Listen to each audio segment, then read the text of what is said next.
Bueno, dentro de los grupos funcionales que vamos a estar viendo en todo este tema que es orgánica, ¿sí? Tenemos el grupo funcional del hidroxi, ¿sí? Que es una molécula de carbón unida con un enlace simple a un oxígeno, que está unido a su vez con un enlace simple a un hidrógeno, ¿de acuerdo? Los alcoholes lo conocen muy bien, ¿sí? Ahora en COVID se usan para desinfectar, ¿sí? El metanol, el alcohol que compramos en la farmacia, el etanol. Tenemos, por supuesto, todas las bebidas alcohólicas. Es un grupo funcional, ¿de acuerdo? Sumamente común y repetido en todo lo que es la química orgánica, ¿sí? La biología en general, ¿de acuerdo? Los azúcares tienen grupos alcohólicos adentro, por supuesto los alcoholes, ¿sí? Y hoy vamos a estar viendo entonces métodos de obtención de este tipo de moléculas orgánicas y reacciones típicas de este tipo de moléculas orgánicas, ¿de acuerdo? Como estoy mencionando acá, no vamos a ver solo alcoholes, sino que también vamos a ver fenoles y éteres. El fenol está relacionado, es un tipo de alcohol, pero en vez de tener una cadena genérica R, ¿sí? Como estoy marcando acá, esa cadena es particularmente un anillo aromático, ¿sí? un anillo bencénico, que estará unido al grupo hidroxi, ¿sí?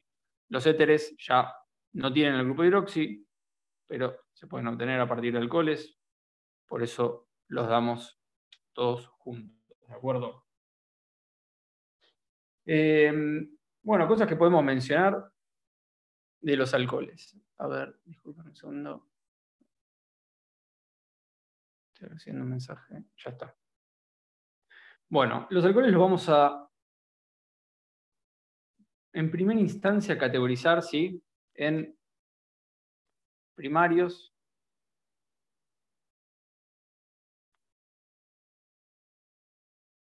secundarios y terciarios.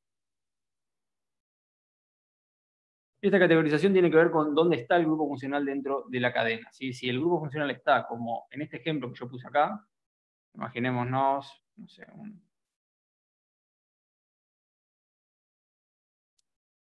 una cadena de 4 carbonos, ¿sí? Y en algún carbono de las puntas, ¿sí? Tengo la unión al grupo alcohólico, ¿de acuerdo? Siempre los carbonos tienen 4, tienen hibridación sp3, ¿de acuerdo? Así que están unidos con 4 enlaces en total, ¿de acuerdo? Por eso completo acá con 2 hidrógenos este carbono. Si está entonces en la punta de la molécula, será un carbono primario. No necesariamente tiene que estar en una punta toda lineal, podría ser alguna cadena ramificada. Este sería, si el de 4 carbonos es un butano, este es un butanol, ¿de acuerdo? Entonces, los alcoholes tienen terminación ol, ¿de acuerdo? Y podríamos tener también en una cadena un poco más ramificada, ¿sí? Nuevamente, este carbono es un carbono de una punta, ¿de acuerdo? Está unido a 2 hidrógenos, a otro carbono y a un grupo de alcohol. Entonces también sería un alcohol primario. Cambio el alcohol secundario, simplemente el grupo de hidroxi estará unido a un carbono que no está en una punta, sino que está sustituido para los dos lados, ¿sí? ¿A qué nos referimos a un carbono sustituido? Podemos pensar en el carbono completamente unido a hidrógeno, ¿sí? El metano, y hablamos de sustitución cuando empezamos a sustituir hidrógenos por otra cosa, ¿de acuerdo? Entonces, podríamos pensar que en el etano, acá, este hidrógeno fue sustituido por otra cadena de metano o metil, ¿de acuerdo?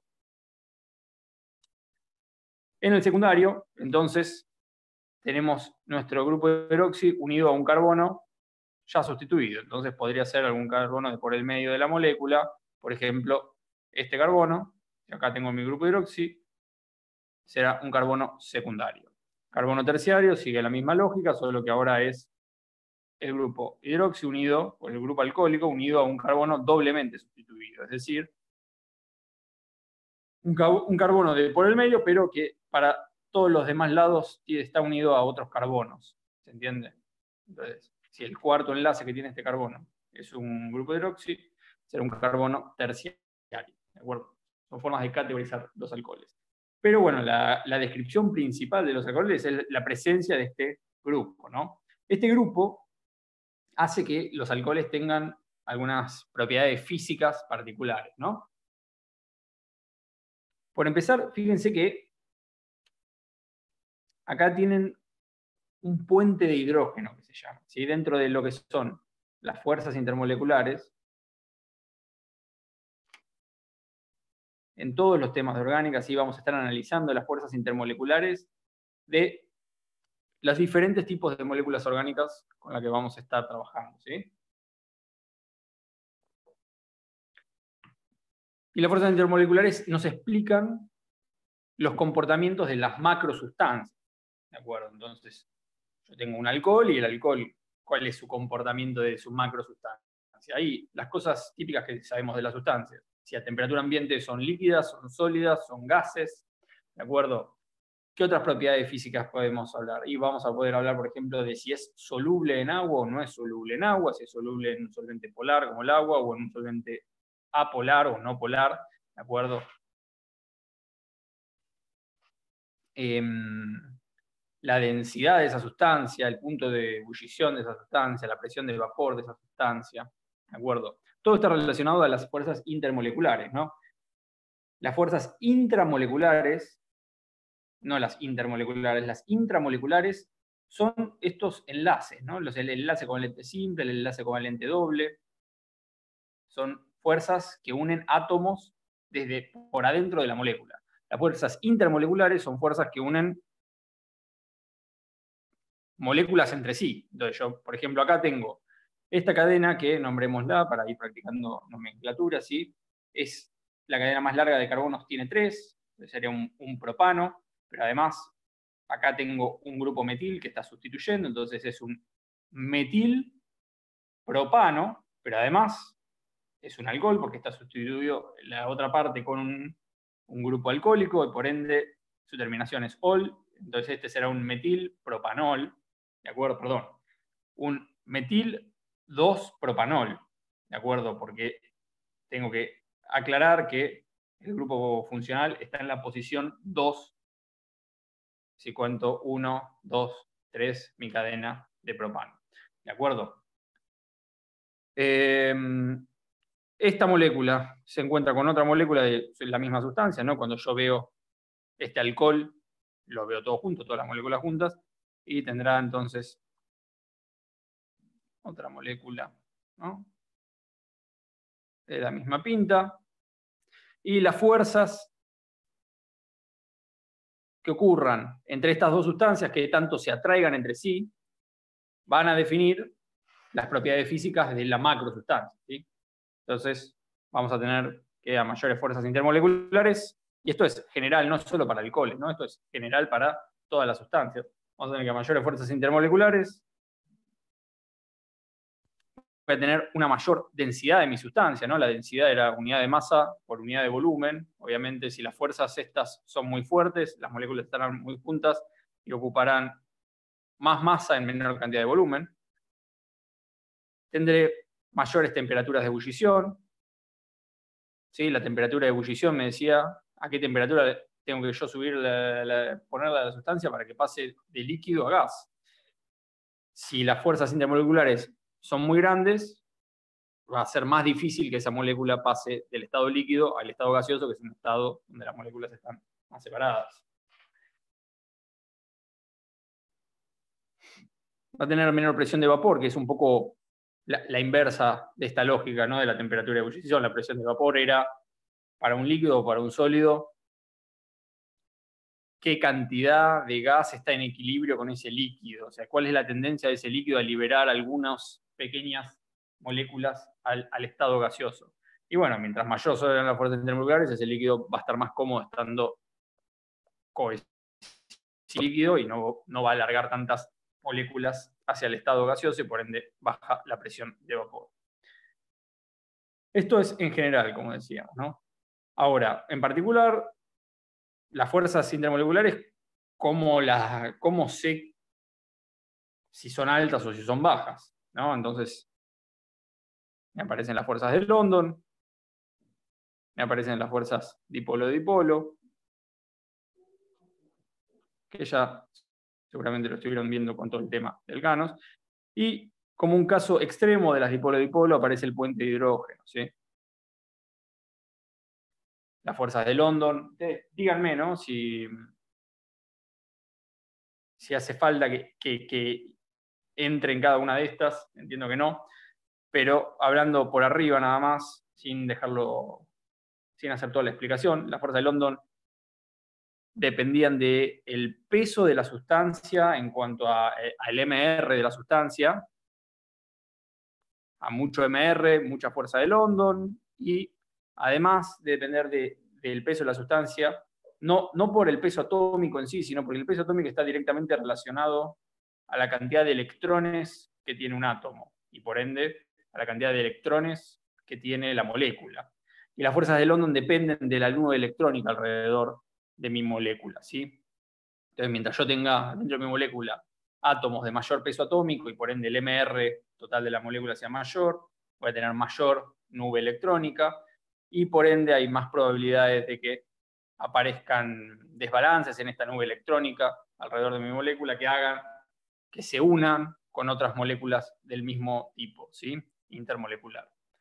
Ahora, las dipolo-dipolo tenían que ver con las interacciones entre átomos dentro de mi molécula, ¿sí? Yo en esta molécula tengo acá una unión carbono-carbono. Recordemos que si bien en esta notación yo estoy poniendo CH3-carbono, se sobreentiende que las uniones en orgánica son siempre carbono-carbono, ¿de acuerdo? Hay que empezar a practicar y empezar a ver moléculas para entender que, bueno, esto no es un carbono unido a 3 hidrógenos y después un hidrógeno unido a un carbono, sino que es carbono-carbono y estos 3 hidrógenos están alrededor de este carbono de la punta.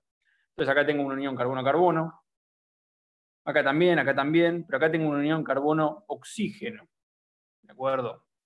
Como está planteado acá. Cuando tengo uniones entre átomos distintos, puede aparecer este compartir electrones que implica una unión covalente, ¿sí? Puede ser que estos electrones estén más tirados hacia un átomo o más tirados hacia el otro. Eso depende de la electronegatividad de ese átomo, ¿de acuerdo? Si vamos a la tabla periódica, podemos ver que la electronegatividad en toda la tablita, ¿sí? Crece en esta dirección, ¿sí? Hacia arriba y hacia la derecha tenemos átomos cada vez más electronegativos, ¿de acuerdo? Mientras más electronegativos, más tiende a llevarse los electrones para sí, y por ende, si cuando tenemos átomos distintos unidos entre sí y su electronegatividad es muy distinta, estos electrones que comparten el enlace van a estar más cerca de uno que del otro, y por ende van a generar como una especie de carga negativa en alguna parte de la molécula, ¿no? Que la simbolizamos con este delta, ¿sí? La densidad de carga negativa, lo podemos imaginar como una parte de mi molécula que está imantada, si quieren, y que, tal como genera una carga negativa en una parte, genera una carga positiva en otra, ¿sí? Y por ende, cuando se encuentre con otra molécula, bueno, el negativo irá con el positivo de la otra molécula, y bueno, eso me genera una fuerza intermolecular dipolo-dipolo. El caso extremo de la dipolo-dipolo es el puente de hidrógeno, que es cuando tenemos los átomos más electronegativos, el flúor, el oxígeno, el nitrógeno, unidos con el menos electronegativo, que es el hidrógeno, ¿de acuerdo? Entonces el hidrógeno es muy poco electronegativo, está bien a la izquierda en mi tabla periódica, y el flúor, el oxígeno y el nitrógeno están todos bien acá a la derecha, y por ende estos son casos que me generan una fuerza dipolar muy, muy grande, tanto que tiene su nombre propio, puente de hidrógeno. En particular en los alcoholes tenemos este puente de hidrógeno, ¿sí? No es el puente de hidrógeno más fuerte de todos, acá los puentes de hidrógeno están ordenados según la electronegatividad más fuerte a más bajo, o sea que crecen en este sentido, ¿de acuerdo? Pero bueno, tenemos un puente de hidrógeno en cada uno de mis grupos hidroxilo, mis grupos alcohólicos, que me van a generar entonces una carga negativa junto al oxígeno, una carga positiva junto al hidrógeno, y la posibilidad de este tipo de moléculas de unirse entre ellas, con bastante fuerza intermolecular. Por ende, son los alcoholes moléculas que tienen altas fuerzas intermoleculares, típicamente son líquidos, a temperatura ambiente, y además, como decía, el puente de hidrógeno es un caso de una fuerza dipolo-dipolo, ¿sí?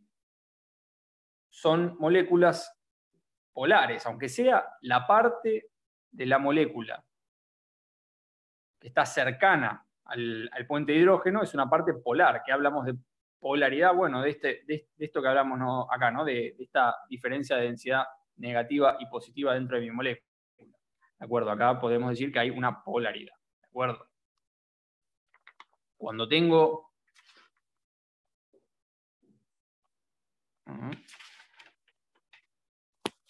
Cuando tengo moléculas polares, no solamente tendré altas fuerzas intermoleculares dentro de la misma molécula, ¿sí?, sino que también tengo una tendencia de ese tipo de moléculas polares a que no les cueste mezclarse con moléculas de otras sustancias que también sean polares. ¿Sí? ¿Por qué? Porque el tipo de fuerzas intermoleculares entre una sustancia polar y otra son similares. Entonces, les resulta fácil mezclarse entre sí. Esto hace a la solubilidad de la sustancia, ¿sí? Donde aparece la frase, lo semejante disuelve a lo semejante, ¿sí?, haciendo referencia a esto que estoy mencionando, que si dos sustancias tienen estructuras parecidas y tienen fuerzas intermoleculares parecidas, les va a resultar fácil disolverse una en la otra, ¿de acuerdo? Semejante disuelve a lo semejante, también pensado como polar con polar, y no polar con no polar. Acá estoy mencionando que el alcohol tiene un puente de hidrógeno, con lo cual esta parte de la molécula es definitivamente polar, con lo cual se disuelve en sustancias polares. Por ejemplo, el agua. ¿De acuerdo? Entonces, el agua es H2O. Tengo un doble puente de hidrógeno en el agua, ¿no? Por eso el agua es una sustancia también con altas fuerzas intermoleculares, que a temperatura ambiente es líquida. Y los alcoholes típicamente se disuelven en una altísima solubilidad en agua. Yendo a esta misma lógica que estaba planteando, si yo a una molécula de agua le acerco, no sé, un etanol, por decir algún alcohol cualquiera,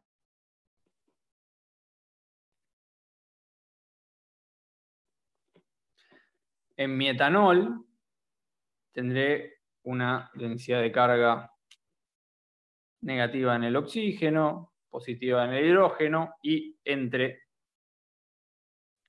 un átomo con densidad de carga negativa de una molécula y la densidad de carga positiva de la otra, habrá posibilidad de acercarse y mezclarse entre sí. ¿De acuerdo? Los alcoholes son típicamente muy solubles en agua, de hecho, por eso cuando compramos alcohol en la farmacia siempre es 99%, 99,9%, es prácticamente imposible separarlos del todo y al 100%, ¿no? Cuando tenemos soluciones,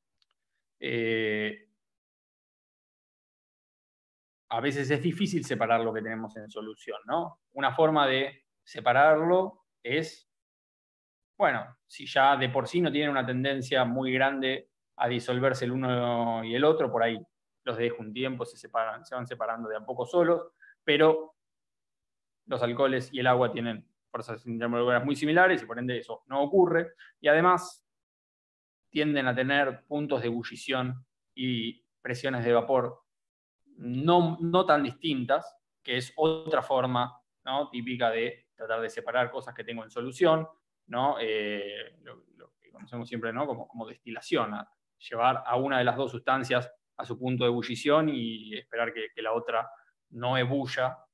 Entonces ahí las separo, una se va como gas, pero bueno, estas tienen también presiones de vapor similares, entonces termina siendo imposible separarlas al 100%.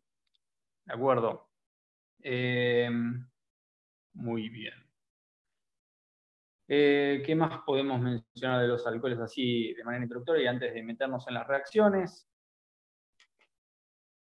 Mencioné algunas formas de nombrar a algunos ejemplos, ¿sí? Ahora también podríamos categorizar,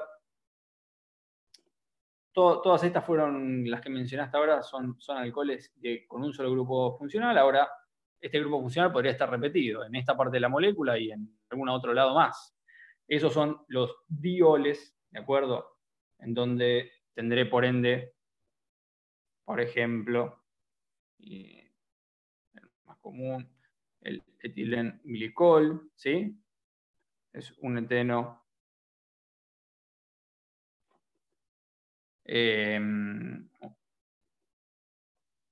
doblemente sustituido por grupos alcohólicos. Y la lógica esta de las fuerzas intermoleculares también se va a una cuestión de cantidad. Acá, como tengo dos puentes de hidrógeno,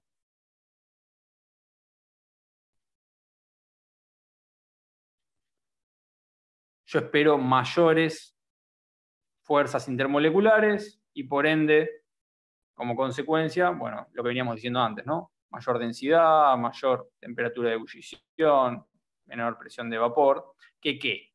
Bueno, que algo comparable, ¿no? En todo este tema de fuerzas intermoleculares tenemos que conocer bien cómo actúan todas las fuerzas, qué hacen incrementar cada una de estas fuerzas y qué la hacen reducir. Acá en la de London mencioné que aumentan con el MR, pero también puede reducir con lo que se llama impedimento estérico, asumo que ya lo vieron. Y el puente de hidrógeno, por ejemplo, ya mencioné que aumenta según qué tipo de puente de hidrógeno es, si con nitrógeno, oxígeno o flúor. Pero además, ahora estoy agregando que si tengo dos puentes de hidrógeno, es mejor que tener uno solo. Como digo, todas estas comparaciones son de muchos factores, son de multifactores, entonces pueden estar afectando varios factores a la vez.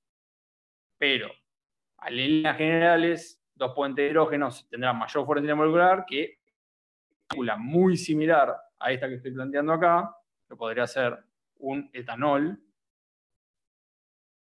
¿sí?,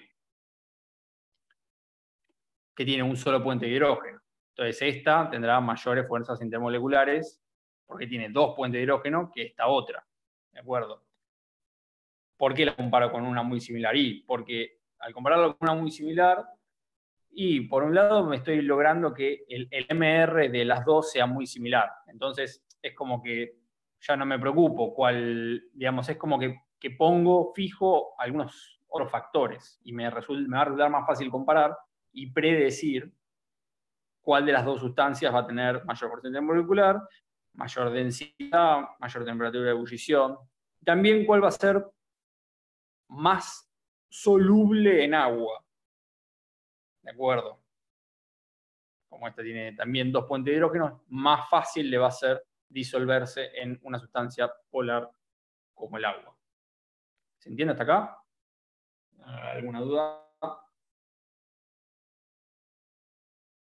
¿Nada? Bueno, cualquier cosa me van frenando, ¿sí?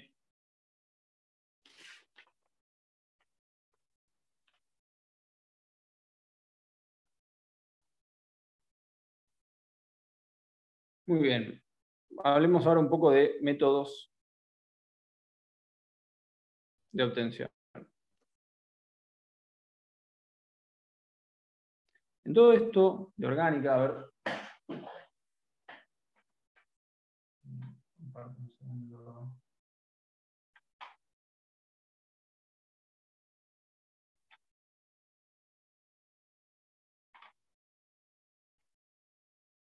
En pantalla, a ver.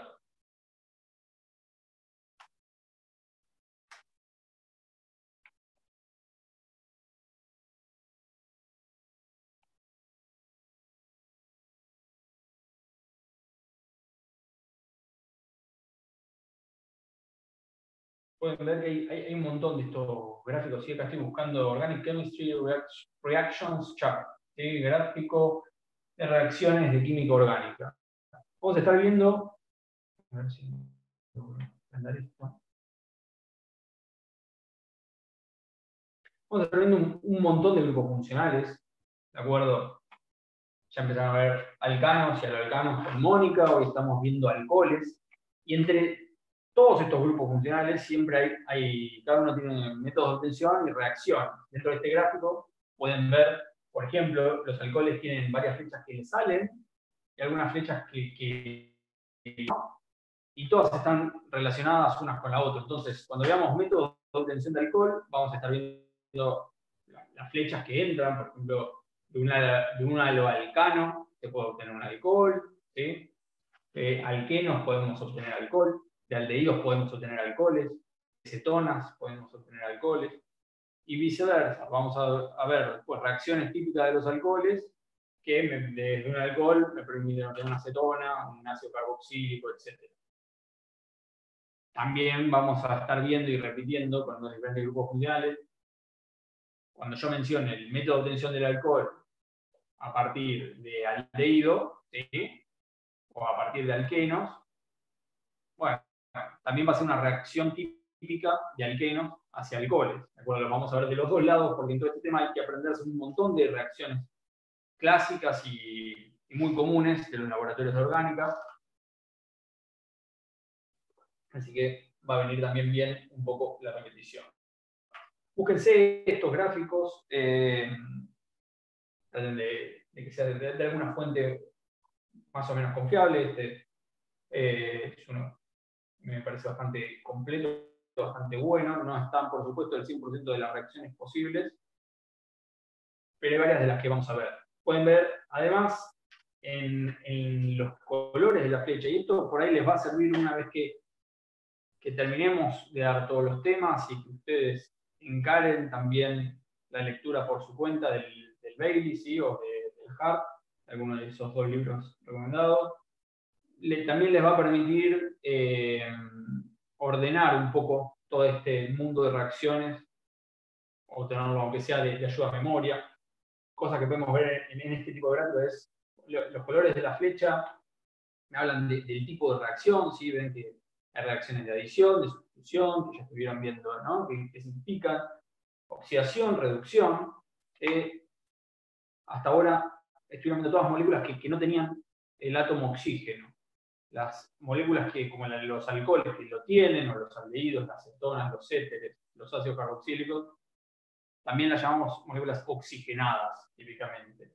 Y muchas de las reacciones de las moléculas oxigenadas tienen que ver con la oxidación o la reducción, ¿sí? Bueno, la emisión también vieron. Y a su vez también arriba de las flechas, en varios de los casos, tienen las condiciones necesarias para que esa reacción ocurra. ¿De acuerdo? Entonces, vamos a tener que aprender no solamente con qué reactivos tengo que mezclar para conseguir un aldehído, cómo paso de un alcohol a un aldehído, sino también los catalizadores o las condiciones de reacción que van a ser necesarias para que eso ocurra.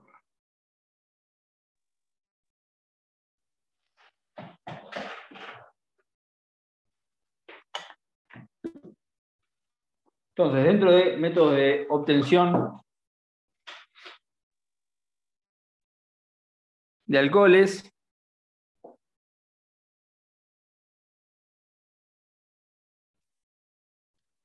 podemos hablar, por un lado, por ejemplo, de la hidratación de alquenos, que, como digo, es una reacción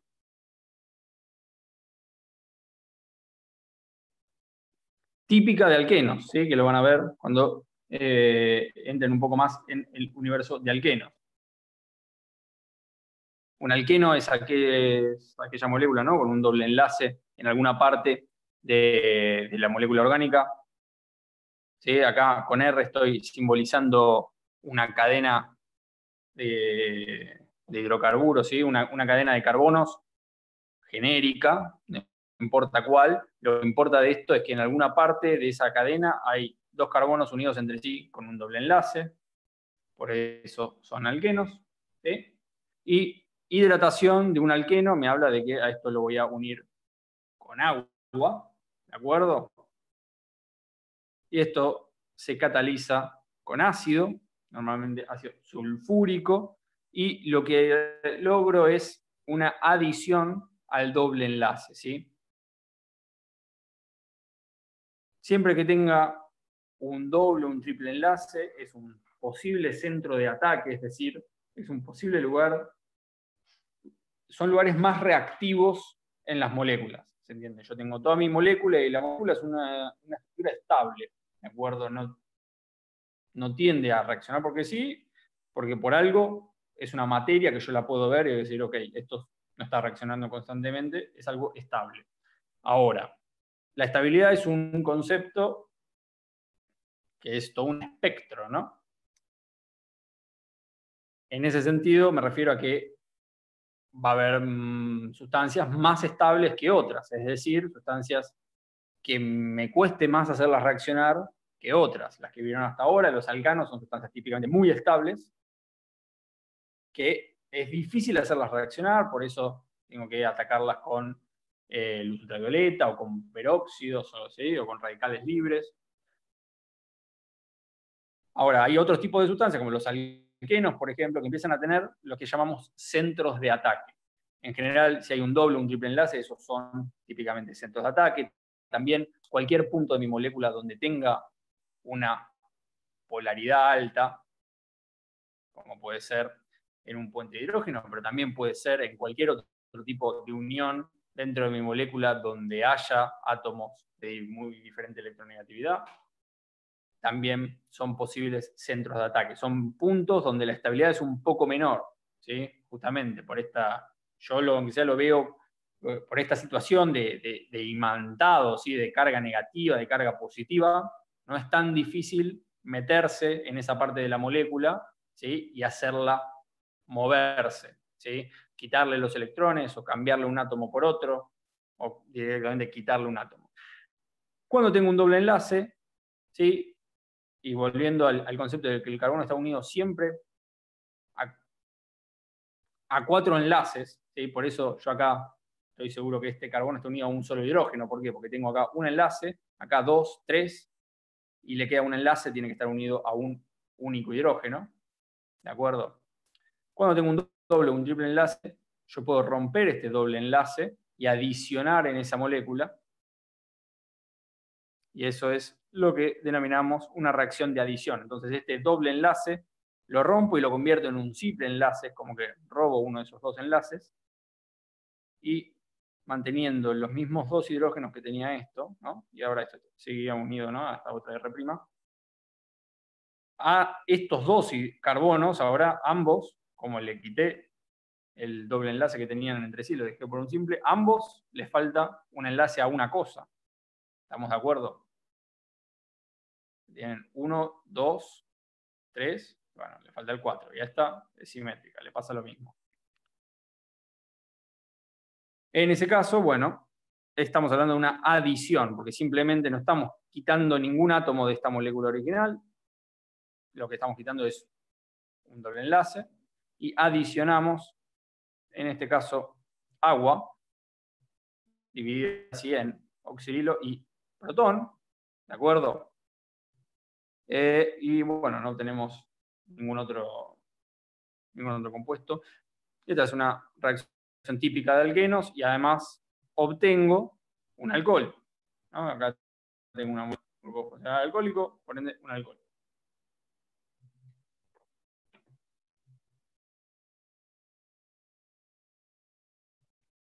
Otro método de obtención típico de alcoholes es la sustitución nucleofílica.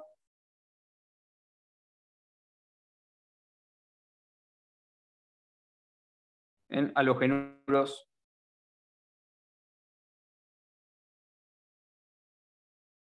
de alquilo.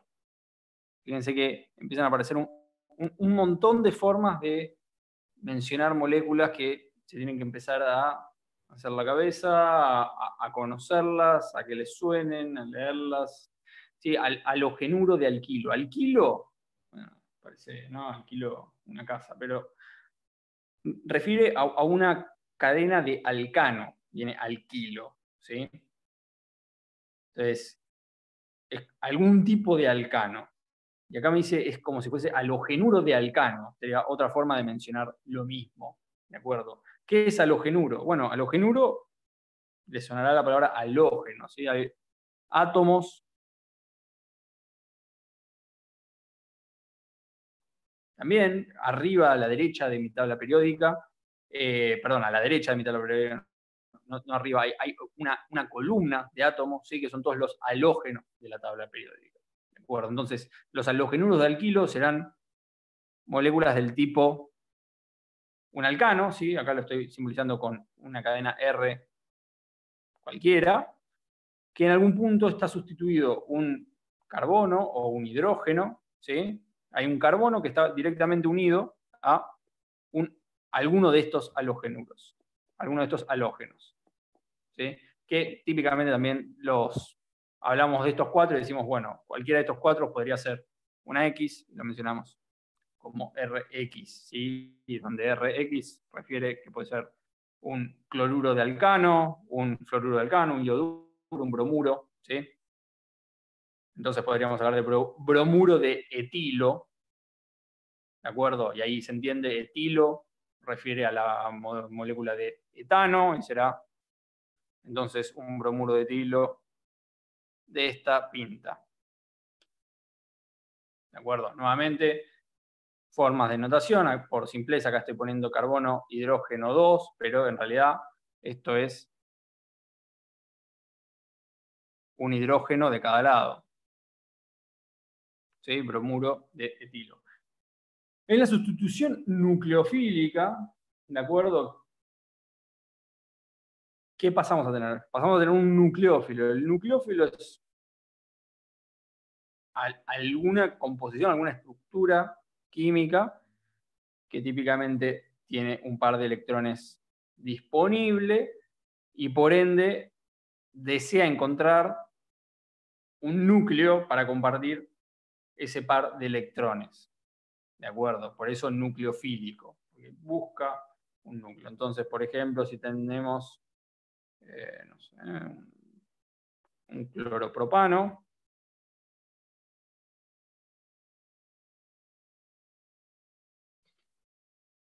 y introducimos un nucleófilo, el grupo hidroxilo es típicamente nucleofílico. Recordemos que este oxígeno tiene dos pares de electrones disponibles, ¿sí? Al margen de las uniones que tengan, ¿sí? Por ejemplo, en el agua, ¿no?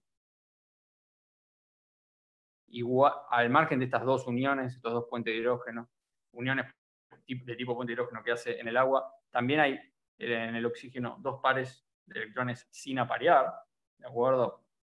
Entonces, el grupo oxidilo es un nucleófilo no muy fuerte, pero es un nucleófilo. Y este nucleófilo va a atacar este punto, que también es un centro de ataque, ¿sí? Ya no estamos en un alcano típico, que yo dije que casi no tienen centros de ataque, estamos en un haloalcano, o un halogenuro de alquilo, ¿de acuerdo? En el halogenuro de alquilo tenemos un momento dipolar, ¿no? Porque, ¿qué tenemos acá? Un átomo de cloro unido a un átomo de carbono. El átomo de cloro es mucho más electronegativo que el átomo de carbono, entonces esta molécula tiene una cierta polaridad en esta punta, que es aprovechada por mi nucleófilo, ¿sí? Y es como que no.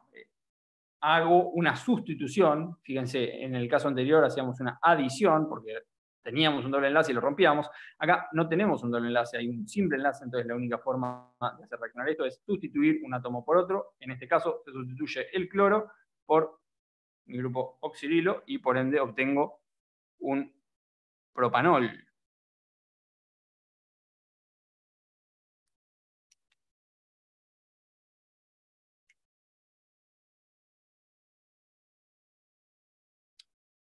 Más lo que se libera, el sodio y el cloro. ¿Se entiende? Entonces acá estamos en una sustitución nucleofílica. Las sustituciones nucleofílicas, después lo voy a mostrar con unas filminas, me parece que va a quedar más claro. Pueden ocurrir a través de dos mecanismos diferentes, pero mejor lo vamos a ver en las filminas, que hay algunos gráficos que van a hacer que quede todo un poco más claro. ¿De acuerdo? Sigamos con los métodos de obtención.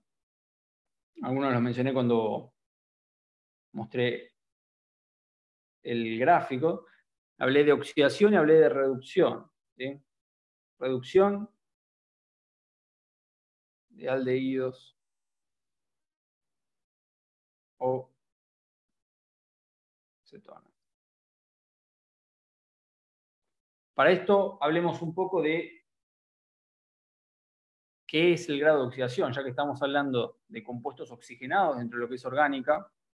Podríamos pensar en un ordenamiento de qué tan oxidado está el carbono en una molécula de orgánica. ¿Sí? Entonces, podríamos partir del metano, ¿sí? Que es la molécula menos oxidada posible, y acá la oxidación está muy relacionada al oxígeno, ¿sí? Pero formalmente está relacionado al número de oxidación de un átomo dentro de una molécula, ¿de acuerdo? Pero está muy relacionado al oxígeno. Y ahora lo vamos a ver. En cuanto al número de oxidación, podríamos pensar el hidrógeno siempre es +1, ¿no? Entonces acá tengo un carbono unido a 4 hidrógenos, entonces este carbono tiene que ser -4, ¿sí? Tiene un número de oxidación muy bajo, ¿de acuerdo? Ya cuando paso a moléculas con dobles enlaces o triples enlaces, ¿sí? Alquenos, alquinos, se reducen la cantidad de hidrógenos y por ende estos carbonos terminan estando menos reducidos. ¿De acuerdo? ¿Por qué? Con esta lógica de que el hidrógeno siempre era +1. Al margen de la lógica de que el hidrógeno siempre es +1, también está la lógica de que el oxígeno siempre es -2. Entonces, más oxidado que una cadena de alquenos o alquinos, podemos pensar ya en una cadena de alcoholes, la que estamos viendo hoy. El oxígeno es típicamente -2, ¿de acuerdo? Obviamente el oxígeno, el átomo de oxígeno, podemos considerar que oxida al carbono, así como regla general, y como otra regla general, si este es -2 y el hidrógeno era +1, el hidrógeno típicamente hace lo contrario a oxidar al carbono, ¿sí? Lo contrario a oxidar es lo que se conoce como reducción. ¿Recuerdan lo que eran las reacciones de redox? ¿Sí? Reducción y oxidación, siempre son dos caras de la misma moneda, ¿no? En el alcohol en particular tengo el hidrógeno, que es +1, unido a un oxígeno, que es -2. Entonces, en total, esto lo podríamos pensar como que ambos son -1. Y acá tendré un carbono +1. Bueno, hay que ver cómo sigue la cadena para el otro lado. Pero se ve que el número de oxidación de este carbono es mayor, ¿no? Que el de los casos anteriores. Para irme a un caso todavía más oxidado, podría pensar en vez de un carbono unido a un simple enlace, un oxígeno, que a su vez está unido a un hidrógeno que tira para el otro lado, podría ser algo más oxidado, un carbono con un doble enlace a un oxígeno. ¿De acuerdo? En este caso, el oxígeno sigue siendo -2, y bueno, este carbono tendrá que ser +2. Bueno, habrá que ver cómo sigue la cadena para el otro lado, pero se ve o se entiende que con un doble enlace, un oxígeno, queda todavía más oxidado este carbono. ¿Y cómo podría oxidarlo todavía más? Perdón, primero, ¿esto qué es? ¿No? Esto no es un alcohol. Alcohol era este tipo de grupo funcional. Cuando tengo un carbono con un doble enlace a un oxígeno, estamos hablando de aldehídos o cetonas. ¿De acuerdo? Aldehído es cuando el carbono es justo el de la punta, entonces podríamos tapar esto. Si el carbono es justo el carbono 1 de la molécula, es decir, el carbono de la punta, es un aldehído. Si es un carbono 2, será una cetona, ¿de acuerdo? Un carbono de por el medio, como en el caso que vimos de los alcoholes, sería un carbono secundario, de alguna forma. Terciario no podría ser nunca, porque yo acá no podría tener otra cadena más, porque el carbono estaría unido a 1, 2, 3, 4, 5. Así que no tenemos ese tipo de sustancias. ¿Y cómo podría oxidar todavía más a este carbono? Bueno, me voy a carbonos que están con un doble enlace a un oxígeno y además están con un simple enlace a otro oxígeno. ¿De acuerdo? Acá tenemos los que se denominan ácidos carboxílicos. Y la única forma de oxidar todavía más es ya irme de lo que son las sustancias orgánicas, una sustancia típicamente inorgánica, como es el dióxido de carbono, que es la forma más oxidada, ¿no?, del carbono. De hecho, cuando hago la oxidación máxima, que es la combustión, por ejemplo, agarro metanol y lo hago combustionar, ¿no?, con una chispa, se oxida totalmente, o sea, reacciona fuertemente con el oxígeno, y lo que termina obteniendo de una combustión es dióxido de carbono y agua. El carbono en su forma más oxidada posible, bueno, más agua, que es otro subproducto de la combustión. ¿Se entiende? Esto así ordenado, entonces para acá tengo oxidación, y como decía, para allá tendré reducción. ¿De acuerdo? Entonces, ¿de qué forma puedo obtener alcoholes? Que es de lo que estamos particularmente hablando hoy, pero trato de ir introduciendo varios temas, ¿no? Bueno, reducción de aldehídos o cetonas, o sea, si tengo un aldehído o una cetona y la reduzco, bueno, obtendré un alcohol. ¿De qué forma puedo reducir? Bueno, hay típicamente reductores, ¿sí? Por ejemplo, podemos hablar de una cetona en presencia de hidrógeno. El hidrógeno, como decía, el átomo de hidrógeno es típicamente reductor, pero por líneas generales, el hidrógeno es una sustancia reductora, ¿sí? Esto necesita de la presencia de níquel, porque es la ubicación en la que ocurre, ¿sí? Da el espacio físico, la estructura del níquel para que se mejore el mecanismo de reacción y el hidrógeno pueda reaccionar con este doble enlace de por acá, y obtendré una sustancia más reducida que de cetona pasaré entonces a alcohol y obtuve entonces alcohol. ¿Sí? Y esta es una adición nuevamente, ¿no? Porque tengo el hidrógeno metiéndose en este doble enlace, rompiendo el doble enlace, me queda un simple enlace, ¿de acuerdo? Acá se metió una parte del hidrógeno y la otra parte de mi hidrógeno 2. Otros reductores típicos es el hidruro de litio de aluminio, ¿sí? Simplemente son algunas moléculas típicas de los laboratorios de orgánica. Fíjense que es una molécula que de por sí también tiene muchos átomos de hidrógeno, ¿de acuerdo? Hidruro de litio aluminio, obtendré algo ya reducido de una pinta medio así, y con una posterior acidificación, ¿sí? Esta sustancia, esta acetona o este aldehído, lo trato con el hidruro de litio aluminio.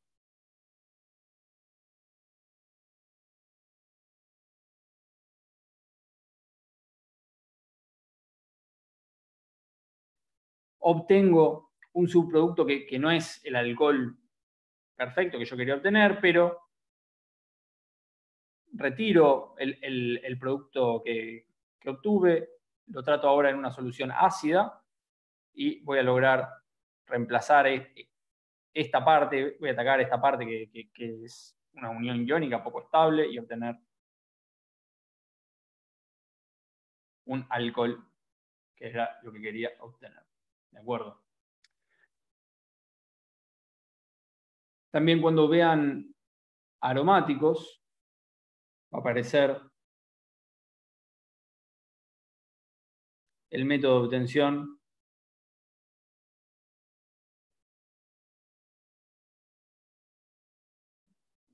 del fenol, ¿de acuerdo? Que tiene que ver con cómo pasar de un anillo aromático no fenólico, ¿por qué? Porque acá no tengo ningún grupo alcohólico, a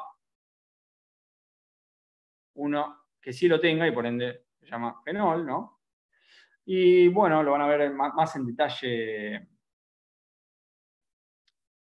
cuando vean aromáticos, pero estos son varios pasos, ¿de acuerdo? Esto se convierte, bueno, primero necesito una cloración del anillo bencénico y después un tratamiento de ese anillo clorado, porque los anillos bencénicos, no por el mismo motivo, pero como los alcanos son moléculas muy estables. ¿Qué significa? Nuevamente, el concepto de estabilidad, que es difícil que reaccionen, es difícil atacarlos, no hay mucho por dónde atacarlos, toda la estructura es muy estable. Entonces, los métodos de ataque nuevamente son particulares y primero necesito atacarlo con algo que lo logre atacar, como es el cloro en presencia de un catalizador particular. Y una vez que obtuve ya no un anillo aromático perfecto, sino un clorobenceno, bueno, ahora esta parte de acá, ya sí tengo un centro de ataque un poco más potable para tratar de atacar y terminaré obteniendo mi fenol, que era lo que quería obtener. Muy bien. Hablemos también un poco de las reacciones típicas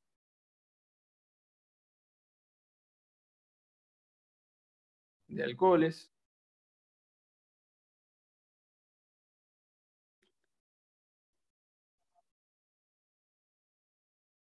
Y como primera cosa, digamos, como tema cero, tratemos de pensar de la acidez de un alcohol. ¿Sí? La semana que se viene el módulo de iónico, donde vamos a tomar mucho sobre acidez y basicidad, ¿no? Ustedes deberían tener muy claro que la acidez está relacionada a la capacidad de una sustancia de liberar hidrógeno, ¿sí? De liberar protones. En particular, el alcohol, hay varios hidrógenos dando vuelta. Los hidrógenos que están unidos a los carbonos son sumamente estables, o sea que imposible que se liberen cuando los pongo en agua. ¿Sí? Si yo pongo un etano en agua, no va a liberar hidrógenos. De hecho, ni siquiera se va a disolver, ¿no? Porque el etano es no polar y el agua es polar. ¿Sí? Retomando un poco lo que mencionaba al principio de la clase. Pero al margen de eso tampoco va a liberar hidrógeno porque la unión carbono-hidrógeno es muy, muy estable. Ahora, la unión oxígeno-hidrógeno es estable, no es estable. Bueno, es menos estable el carbono-hidrógeno, pero también es sumamente estable. ¿De acuerdo? Esta unión, aunque sea para lo que significaría romper esta unión simplemente por la presencia de agua, ¿de acuerdo? Liberar ese hidrógeno. El alcohol, como decíamos, como tiene un puente de hidrógeno, ya no es el etano que mencioné antes, sí se disuelve completamente en agua, no tiene problemas para disolverse en agua, pero para que sea ácido tendría que poder hacer esto, ¿no?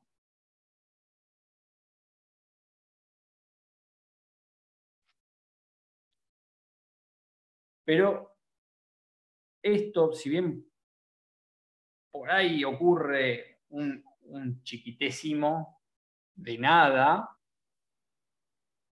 es tan poco que prácticamente no ocurre. Podríamos pensar que tiene una constante acidez de muchísimos órdenes de magnitud negativos, o sea, pequeñísimo, ¿se entiende?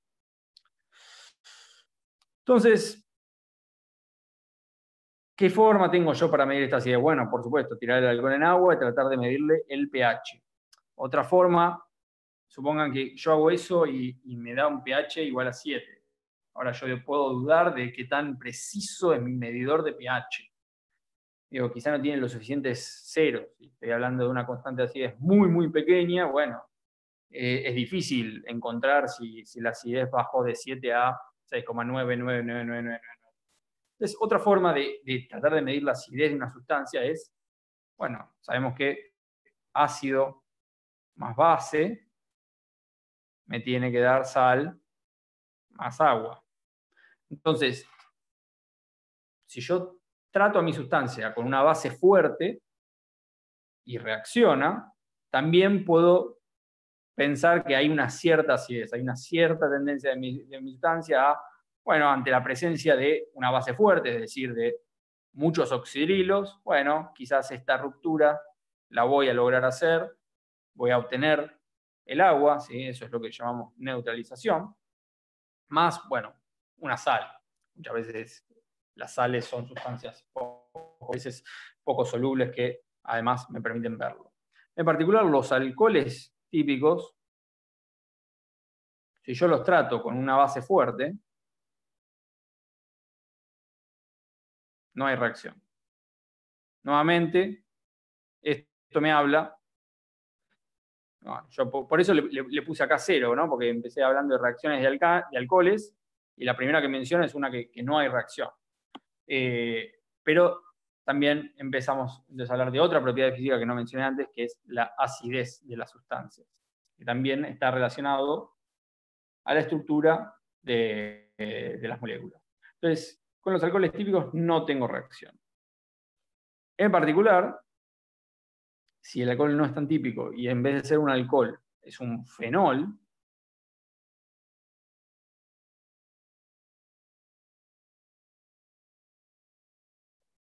bueno, sí veo en el laboratorio que logro obtener una neutralización de este hidrógeno, ¿de acuerdo? Entonces, que obtendré algo del estilo sal, y esa sal, ¿cómo va a ser? Bueno, si perdí este hidrógeno, será de este estilo.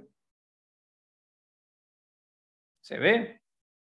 Como cuando teníamos el acético, si lo neutralizo con base fuerte, me queda acetato de sodio. Acá me quedará fenolato de sodio.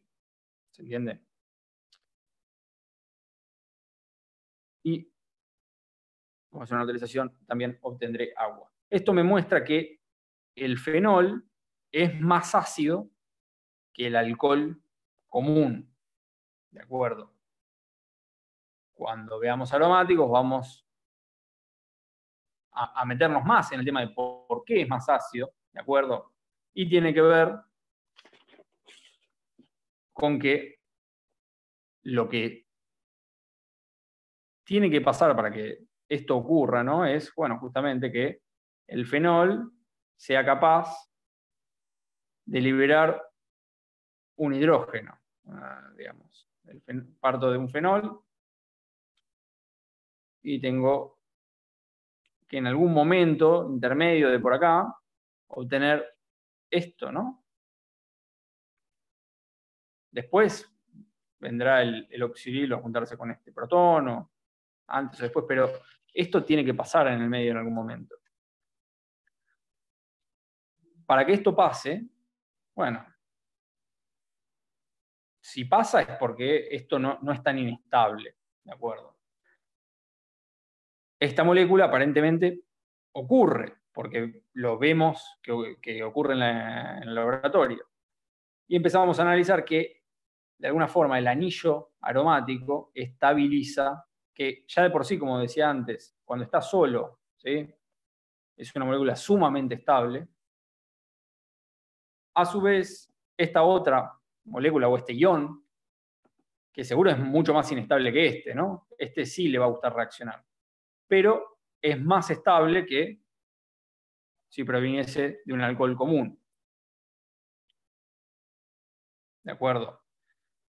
Porque este anillo aromático justamente distribuye de alguna forma esta carga muy inestable entre todo dentro del anillo y permite más su existencia. Efectivamente, los fenoles son varios órdenes de magnitud más ácidos que los alcoholes. Podríamos pensar que el alcohol es menos ácido que el agua, o sea, el agua libera cierta cantidad de protones, ¿no? 10 a la menos 7. Es muy poco ácido, no es una sustancia neutra que la definimos. Pero bueno, libera una cierta cantidad de protones.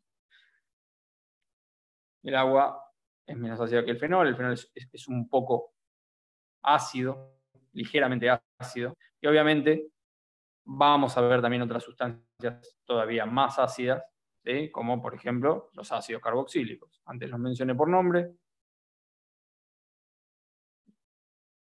El ácido acético, que vemos tanto en la guía de iónico, es un ácido carboxílico. Son sustancias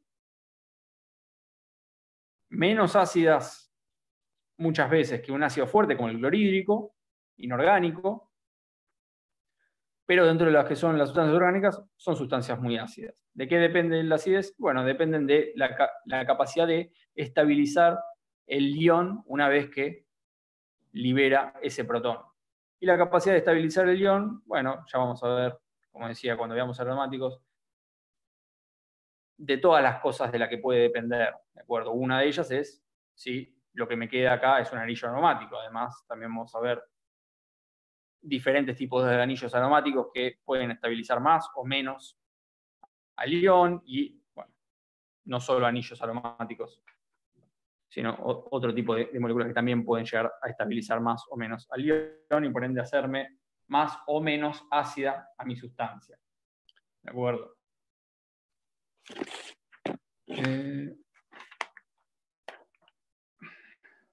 Okay.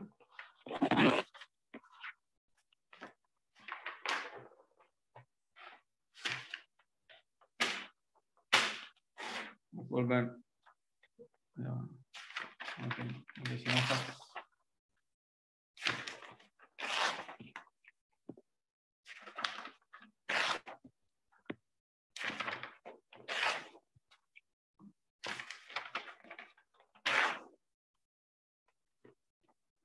Ahora sí, entrando en las reacciones más típicas que podemos mencionar de alcoholes.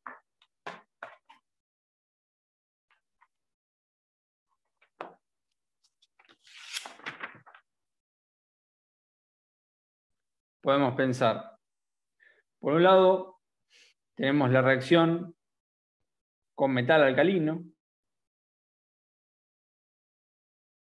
¿sí? Como el sodio, ¿de acuerdo? Sodio metálico, no el sodio metido dentro del hidróxido de sodio, por ejemplo, sino simplemente sodio metálico, lo veo como un metal, donde podré tener, por ejemplo, algún alcohol cualquiera, y que hace una reacción de óxido-reducción, ¿de acuerdo? Con el sodio tiene estado de oxidación cero, porque es simplemente un átomo metálico, ¿de acuerdo? Y el alcohol reacciona, obtengo un alcóxido, ¿de acuerdo? Y se libera hidrógeno. El hidrógeno ahora es lo que tiene el número de oxidación cero, acá tenía +1, como pasa a estar en su estado estable, como molécula simple, tiene número de oxidación 0, esto es lo que se redujo, y lo que se oxidó es el sodio, ¿sí? De 0 a 1. Esta reacción es importante porque es el primer paso para obtener éteres, ¿de acuerdo? Esta sustancia no es muy estable, la que obtengo, este alcóxido, con lo cual cuando ahora en un ratito veamos éteres, vamos a ver que esta me permite dar un pasito más y obtener lo que es un éter, ¿de acuerdo? En lo que se conoce como síntesis de Williamson. Otra reacción típica, vimos que la hidratación de alquenos era un método de obtención de alcohol. Ahora podemos hablar de la deshidratación de alcoholes.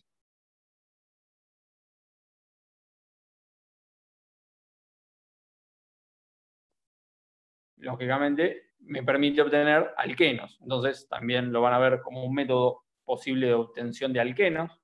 No es el único. Cuando repitamos el tema de alquenos.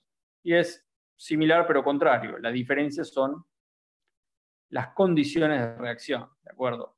Cuando teníamos un alqueno, lo tratábamos en medio ácido, ¿sí? con ácido sulfúrico, y obviamente en presencia de agua, porque estábamos en una hidratación, y obteníamos un alcohol. Ahora, con un alcohol, también en presencia de sulfúrico, pero a temperaturas elevadas, mayores a 180 grados, ¿sí?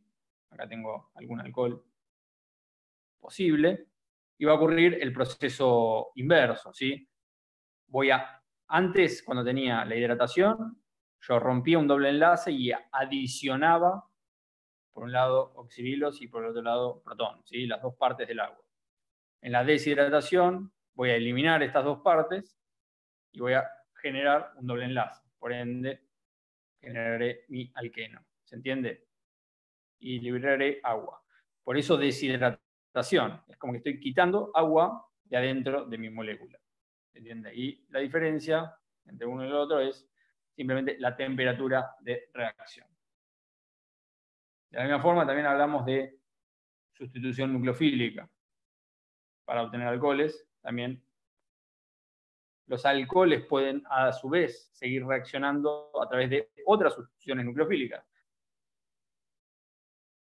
Vimos la sustitución nucleofílica base que habíamos visto antes era la adición a través de una base fuerte, ¿sí? De el oxidrilo en un alcoalcano. Ahora, inversamente, si yo introduzco un nucleófilo todavía más fuerte que el que tengo dentro del alcohol, puedo reemplazar ese nucleófilo por otro que es todavía más nucleófilo. ¿Entiendes? Entonces tendré una sustitución nucleofílica, contraria a la que vimos antes. De alcohol me voy hacia alcoalcano.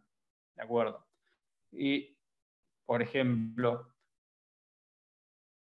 puede ser simplemente con algún halogenuro de hidrógeno, ¿sí? Pero tiene que ser en presencia de un medio muy ácido, ¿de acuerdo? En presencia de un medio muy ácido, obtendré un alcano y, bueno, agua, ¿de acuerdo? Otros reactivos típicos son el tricloruro de fósforo,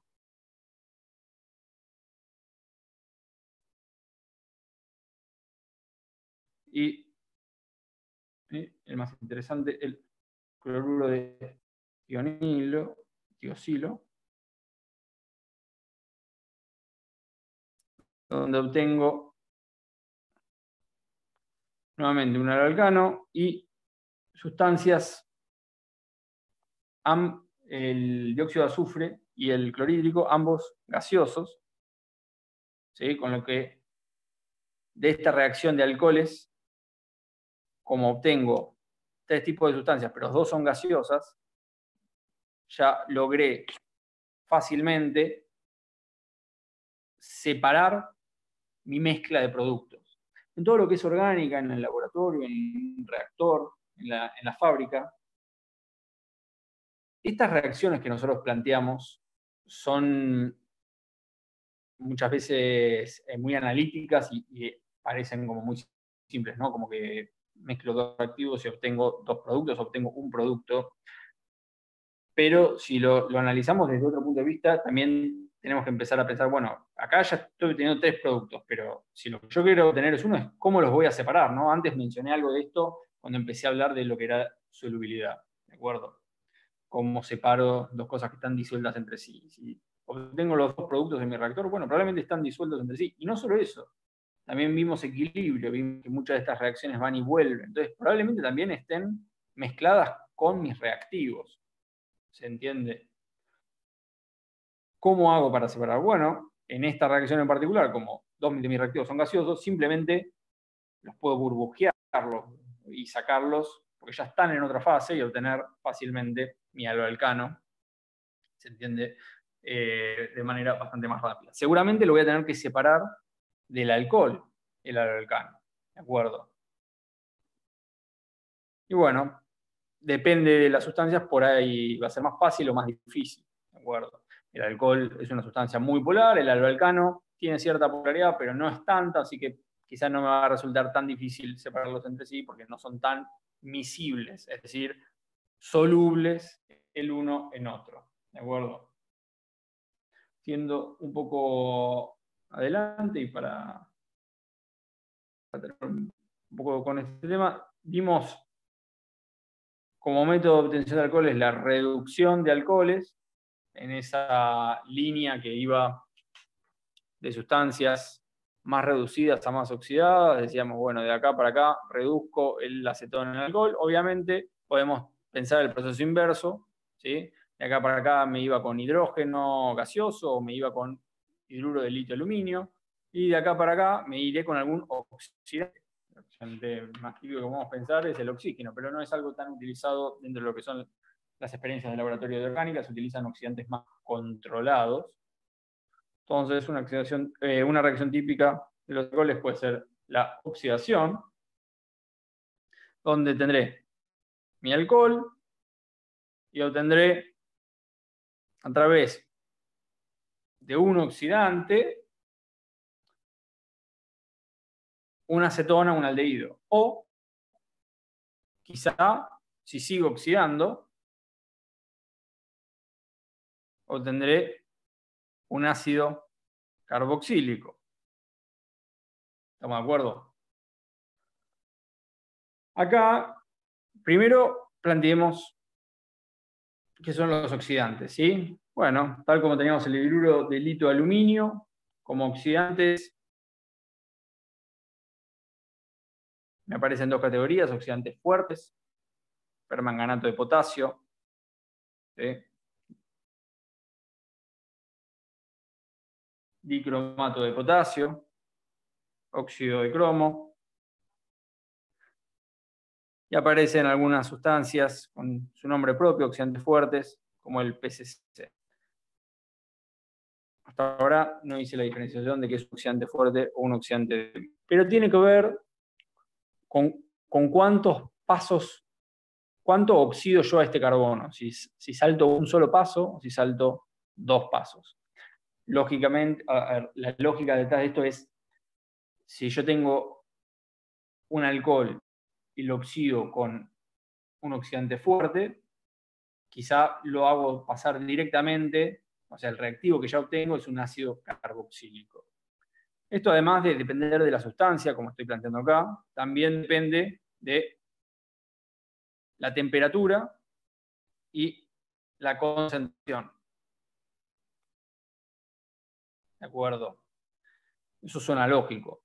Una sustancia que es oxidante, es decir, que tiende a reaccionar oxidando a lo que sea que yo le pongo, en particular a moléculas orgánicas, ok, es oxidante. Ahora, si yo la hago reaccionar a altas temperaturas, su poder de reacción va a aumentar, ¿no? Vimos que con mayor temperatura aumentaba la cinética de la reacción.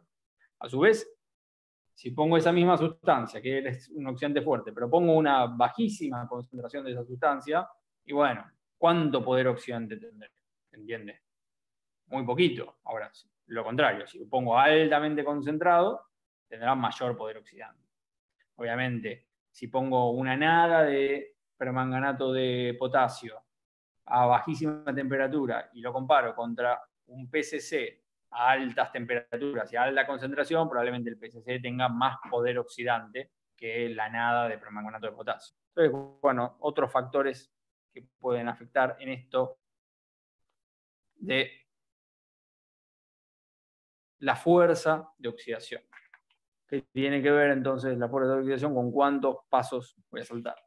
Yo creo que es importante mencionar en este tipo de reacciones de oxidación de alcoholes, es algo que les va a sonar en algún punto lógico cuando lo analicemos, que depende de si el alcohol es primario, si el alcohol es secundario o si el alcohol es terciario. ¿Por qué? ¿Qué era el alcohol primario? Repetimos. Era el alcohol que el grupo alcohólico está en la punta de la molécula, ¿no? Los alcoholes primarios no tienen problema en pasar con un oxidante a, bueno, un aldehído, ya que es un alcohol primario. ¿Sí? Eso es lo primero que tengo al oxidar este carbono, es un doble enlace, un grupo que se llama carboxilo, lo vamos a ver también con aldehídos y cetonas, el nombre, que está en la punta de la molécula, por ende es un aldehído. No hay problema. Y tampoco hay problema si yo sigo oxidando. Ahora este que estaba unido a un hidrógeno, acá estaba unido a dos hidrógenos. Tampoco hay problema en seguir oxidando este carbono, romper esa unión que tiene con ese hidrógeno. Y obtendré un ácido carboxílico. ¿De acuerdo? Ahora, el alcohol secundario. Antes de eso. Esto acá yo lo planteé en dos pasos. ¿De qué va a depender? Si es en dos pasos o en un paso. Bueno, como decía antes, si al alcohol lo hago reaccionar con un oxidante fuerte, esto directamente ocurrirá en un paso. ¿De acuerdo? Y el alcohol secundario, por el contrario, es un alcohol que el grupo hidroxilo el grupo alcohólico, está en un carbono secundario, en un carbono de medio. ¿De acuerdo?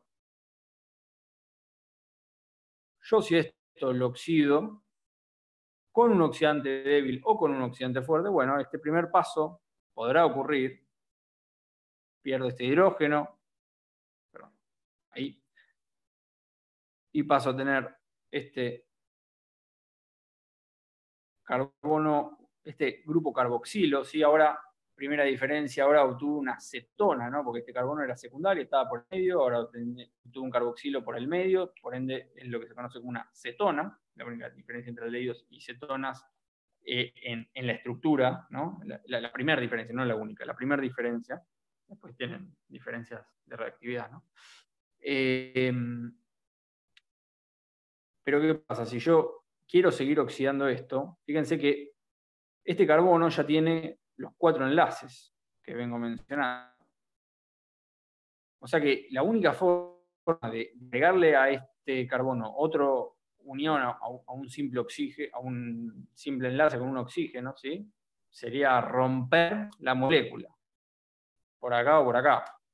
En principio, con oxidantes típicos, no va a ocurrir eso, porque no tienen la fuerza para romper esta estructura que es estable. Como si lo tenían para romper simplemente la unión carbono-hidrógeno, ¿sí? Los hidrógenos les cuesta menos salir y ser reemplazados, ¿no? Por el grupo alcohólico del ácido carboxílico. Entonces, en este punto me voy a encontrar con que no reacción. Esto le haya puesto al principio un oxidante débil o fuerte. Acá ya no hay diferencia. ¿Por qué? Porque hay un tema estructural que le va a impedir al alcohol secundario pasar a ser un ácido carboxílico. ¿Es imposible oxidar? Bueno, imposible nunca es, porque yo siempre puedo irme de mambo y decir, ¿sabes qué? Esto lo meto en una combustión, voy a agarrar este alcohol y lo enciendo. Pero ahí ya me fui de la orgánica, no estoy hablando de reacciones dentro de la orgánica, de cómo obtener otro grupo de orgánica. Ahí, por supuesto, voy a romper todas las uniones, ahí sí, carbono-carbono, para obtener finalmente dióxido de carbono y agua. ¿De acuerdo? No es que sea imposible oxidarlo, sino que es imposible oxidarlo de manera controlada. Y finalmente tenemos el alcohol terciario, que es un grupo alcohólico unido a un carbono terciario, es decir, un carbono que está a su vez unido a 3 cadenas de carbono. Y bueno, es como un paso antes, ¿no? Este carbono ya ahora está totalmente,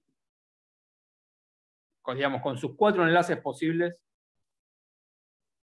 ocupados, con lo cual Si yo lo intento hacer reaccionar con algún oxidante, sea permanganato de potasio, dicromato, PCC, cualquiera de ellos,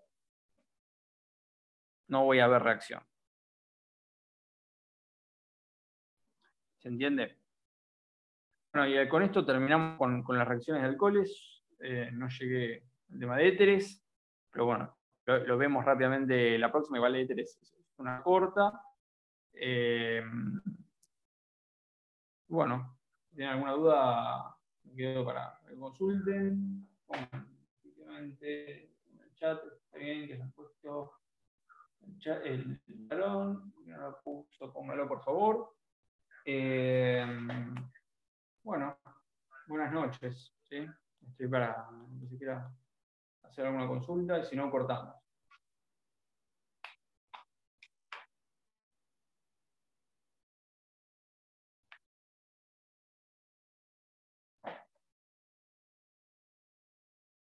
Bueno, chicos.